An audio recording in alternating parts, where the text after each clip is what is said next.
Hi guys, I'm Adam Wilborn from WhatCulture. He's Phil Chambers from WhatCulture, and we are here with even more after news. After is some breaking news surrounding Phil Chambers, the WWE Hall of Fame 2022. Indeed, can't get enough news today. The Undertaker is officially going into the Hall of Fame class of 2022.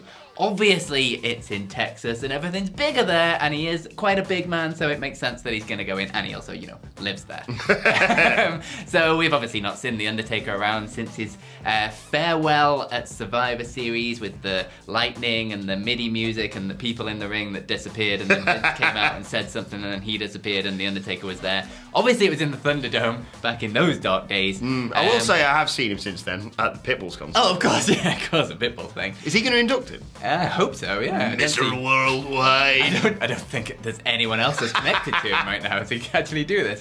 So he is going into the Hall of Fame. His last match was at WrestleMania as well, in the Boneyard match, so maybe they might do something at Mania itself. It is Dallas. They've got a lot of seats to fill. Yeah. But whatever it is, the headline of the Class of 22 Hall of Fame is, The Undertaker. Cool, do Victoria next. No great surprises, like you say, Phil.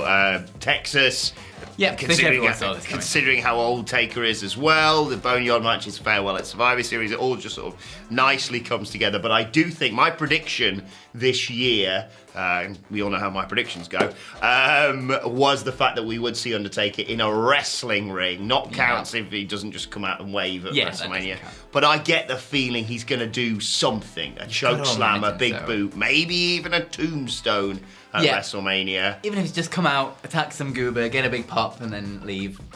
What more do you need? Yeah, just chuck, Madcap Moss about a bit. Yeah. Because reasons. A tombstone. But yeah, what an absolute legend, an incredible career, worthy of the Hall of Fame induction. He's got to be one of the last sort of big headliners for the time being. Yeah, you've got to think so.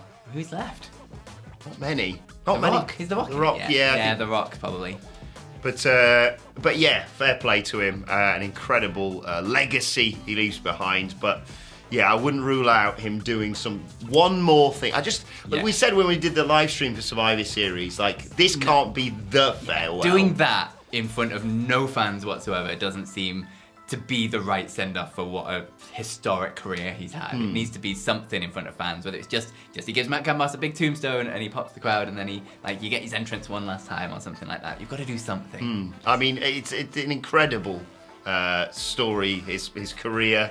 And I remember when we went to WrestleMania a few years back, and he obviously wasn't at Mania, but he was on the Raw after WrestleMania, and that entrance, no word of a lie, is incredible to it's long, but it's incredible to witness live. We'll bring you more updates as and when they arrive. But yes, The Undertaker heading into the 2022 WWE Hall of Fame. We talked a little bit earlier today about Bayley. Someone asked a question about who's going to get the biggest pop, potentially returning on the Raw after WrestleMania. Bit of an update coming from Mike Johnson of PW Insider on the return or expected return dates, or at least when these things could change from being inactive to cleared to wrestle when it comes to Bayley and Asuka, in fact. Asuka's been out of action following shoulder surgery, following Money in the Bank 2021. She also had some dental stuff, I believe, because of something that happened in a match with Shayna Baszler. They are hoping, WWE, that she will be cleared to return to the ring by the end of February. Still no word, obviously, what they've got planned for her when she does return. And in terms of Bayley, she should be back sometime next month. She obviously had that awful ACL tear at the Performance Center last July. They are hoping, yes, to have her back by the end of March. Perfect timing for a Raw after WrestleMania return for, potentially both of them. Yeah, absolutely. I mean, potential of an actual WrestleMania match if they actually get in there close enough. Whatever happens, whenever they come back, so long as they are happy and healthy when they come back and ready to go, because I have missed both of these so very much.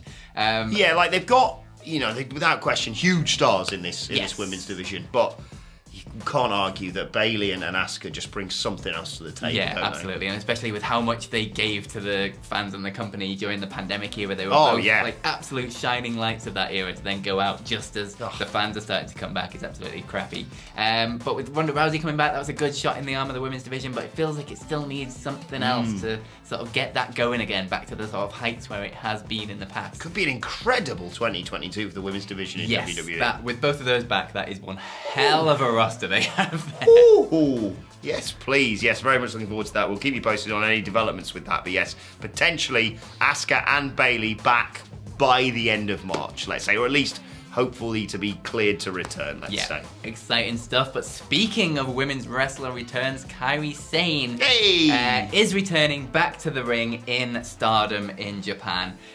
She's coming back as just Kairi instead of Kairi Hojo that she was. Kairi Hojo that she was before she joined WWE. Obviously, she left WWE quite a while ago, but she's still been working as kind of an ambassador role for WWE over in Japan and things like that.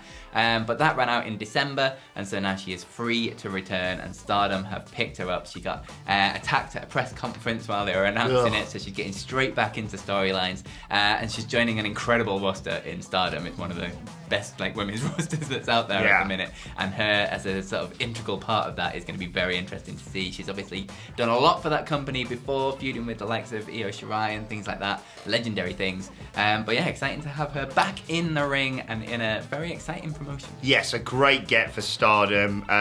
Little bit disappointed. Always held out a tiny bit of hope we might see Kairi Sane back in WWE. Yeah. One of the best elbow drops. The best elbow drop. There, I will go and say it. It's incredible.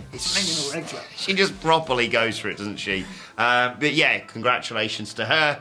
Very happy to see her back in a wrestling ring. Like you say, Stardom, probably the best place for her. Yeah. Best of luck to Kairi going forward.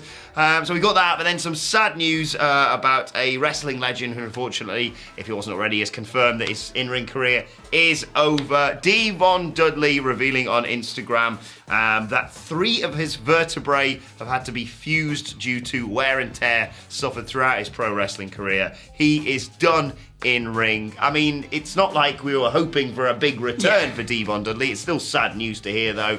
And again, a true legend of the tag team wrestling scene. Yeah, absolutely. Never nice to hear when someone, such a sort of legend that's been there forever, is going through all these surgeries and things like this to fix their backs. So it just shows what wrestling does to you when you're doing it for this long. So obviously, thoughts are with Devon. Hope he gets well very, very soon. But yeah, just sad that it's just that return of the Dudleys will never be on the cards. No, exactly. But like you say, get well soon. A great career he has had. Send him love on Instagram, across social media, basically, and let us know your thoughts on all of today's news stories, especially considering the Undertaker heading into the 2022 WWE Hall of Fame. In the comments section below, like, share, subscribe, all the usual stuff. Subscribe to WhatCulture Wrestling wherever you get your podcast from. Follow Phil Chambers on Twitter at PhilMyChambers, and follow Adam at Adam Wilborn. Follow us all at WhatCulture WWE. But for now, thanks to Phil Chambers. Thank you for joining us, and we will see you soon.